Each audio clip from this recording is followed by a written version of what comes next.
बिस्मिल्लाहिर्रहमानिर्रहीम।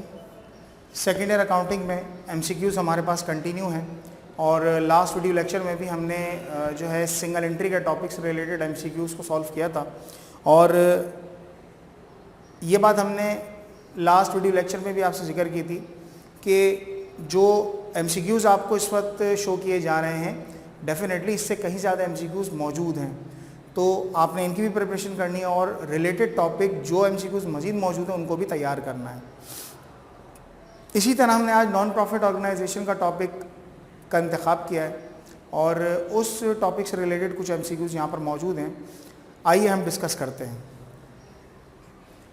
सबसे पहले बोलते हैं non profit organisation which of the following is used in place of income statement, यानी नॉन प्रॉफिट ऑर्गेनाइजेशन में इनकम स्टेटमेंट के बजाय रिप्लेसमेंट में कौन सा स्टेटमेंट बनाया जाता है, यानी जिसमें इनकम या एक्सपेंडिचर के फ़र्क को प्रॉफिट या लॉस से आप जाहिर करें, डेफिनेटली वो इनकम स्टेटमेंट होती है। मगर नॉन प्रॉफिट ऑर्गेनाइजेशन में इनकम स्टेटमेंट नहीं बनाई जाती, तो वहाँ पर क्या चीज़ बनाई जाती है ज़रा देखें। Balance sheet, receipt and payment account, income and expenditure और कैश बुक। दरअसल यहाँ पर बनाया जाता है income and expenditure account. Income और एक्सपेंसेस इन्हीं का ही फ़र्क होता है और आप जानते हैं कि इनकम स्टेटमेंट भी एक्सपेंसेस और रेवेन्यू ही को शो करता है और उनका फ़र्क हमारे पास प्रॉफिट या लॉस की सूरत में आ जाता है। Next, in income and expenditure account profit is represented by.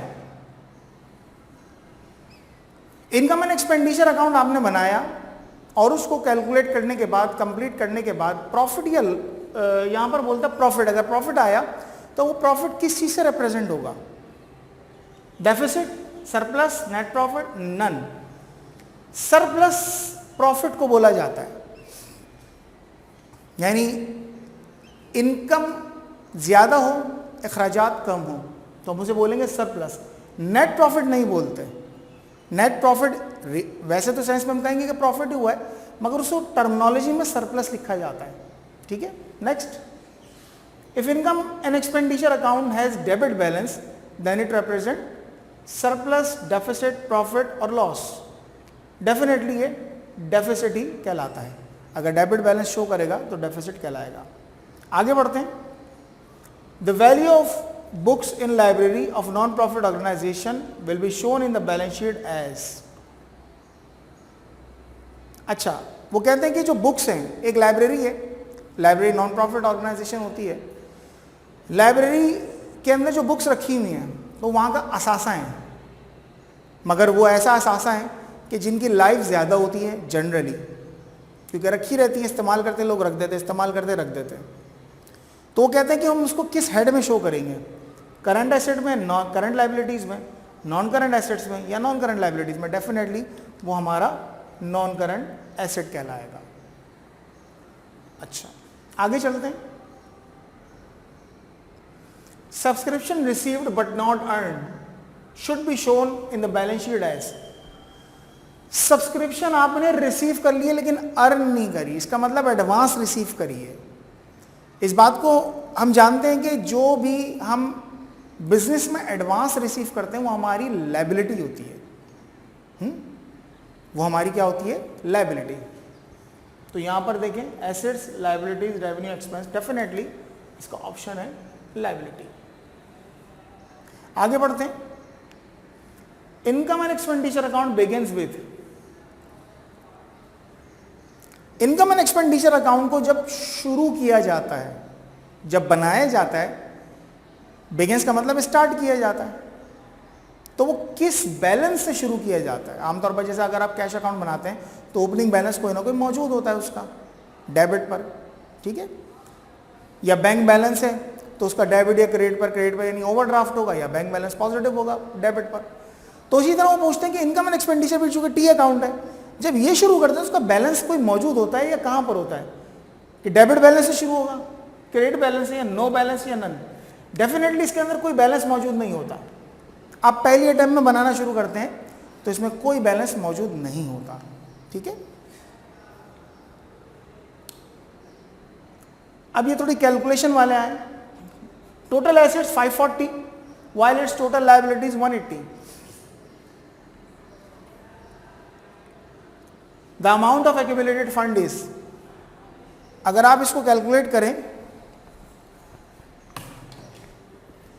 कि एक्यूमुलेटेड फंड निकालना है, एक्यूमुलेटेड फंड का मतलब भी वही दरअसल कैपिटल है जो कि हम निकालते हैं। कैपिटल का फार्मूला में मालूम है कि एसेट में से लायबिलिटीज को अगर हम माइनस करते हैं तो कैपिटल निकल के आता है, यानी एक्यूमुलेटेड फंड निकलेगा। तो अगर आप देखें तो हमारे पास 540 और उसमें से 180 को माइनस कर दें तो 360 का आंसर आता है। तो डेफिनेटली वो ये आंसर मौजूद है आपके पास। ठीक है, आगे बढ़ते हैं। Which one of the following is shown in the current liability of sports club. वो बोलते हैं कि इनमें से कौन सी चीज ऐसी है कि जो स्पोर्ट्स क्लब की करंट लायबिलिटी में शो होगी। Subscription income of the year, बिल्कुल भी नहीं, साल की सब्सक्रिप्शन है तो इनकम कहलाएगी। Subscription received related to last year, पिछली वाली, यानी आज हम बैठे हैं अगर 2021 में तो 2020 की इनकम मुझे आज रिसीव हो रही तो डेफिनेटली वो मेरी लायबिलिटी तो नहीं है, वो तो ड्यू हो चुकी थी जो अब रिसीव हुई है।